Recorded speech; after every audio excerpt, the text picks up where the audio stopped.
ملک اسلم خان سابقہ کونسلر کی والدہ محترمہ کی جنازہ کی امامت کے بعد ڈھوک فتح جنازہ گاہ میں خوبصورت انداز میں علامہ مفتی ابو طیب رفاقت علی حقانی صدر جمعیت علماء پاکستان ضلع اٹک نے دعا کروائی۔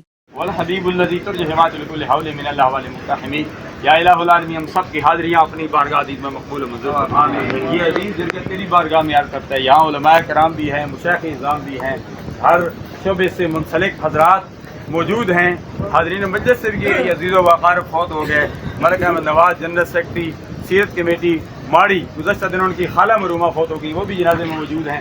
سب کے لیے دعا کرتے ہیں، پوری امت مسلمہ کے لیے دعا کرتے ہیں۔ یہاں نماز جنازہ یہ جنازہ گاہ میں پہلی مرتبہ پڑھا رہا ہوں، وہاں پڑھاتا بھی رہا اور پڑھتا بھی رہا۔ یا الہ اللہ جنہوں نے یہ نماز جنازہ گاہ بنائی ہے، جنہوں نے اس میں حصہ لیا، ان کے لیے دعا کرتے ہیں۔ جو نماز جنازہ میں آئے ہیں ان کے لیے دعا کرتے ہیں، پوری امت مسلمہ کے لیے دعا کرتے ہیں، فلسطین کے مسلمان، کشمیر کے مسلمان، پاکستان کے لیے یا الہ العالمین پوری امت مسلمہ کی خیر فرما دے۔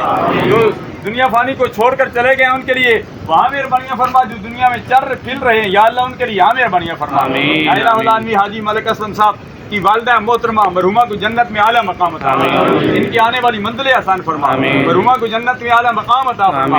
یا الہ العالمین پسماندگان کو صبر جمیل عطا فرما، پاکستان کی خیر فرما، پاکستان میں رہنے والوں کی خیر فرما، ہمارے اندر ہر قسم کی پیدا ہونے والی غلط فہمیوں کو دور فرما کر ہمارے رشتوں کو مضبوط کرا دے، ہم سب مسلمانوں کو ایک بنا دے، ایک بنا دے۔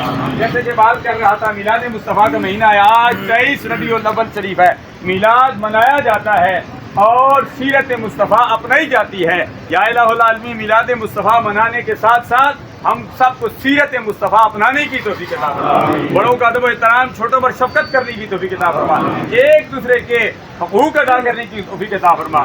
خدایا بحق بنی فاطمہ کہ برقول ایمان کنی خاتمہ، گردہ و تمرت کنی ور قبول، منو دست دامان آل رسول برحمتک یا ارحم الراحمین۔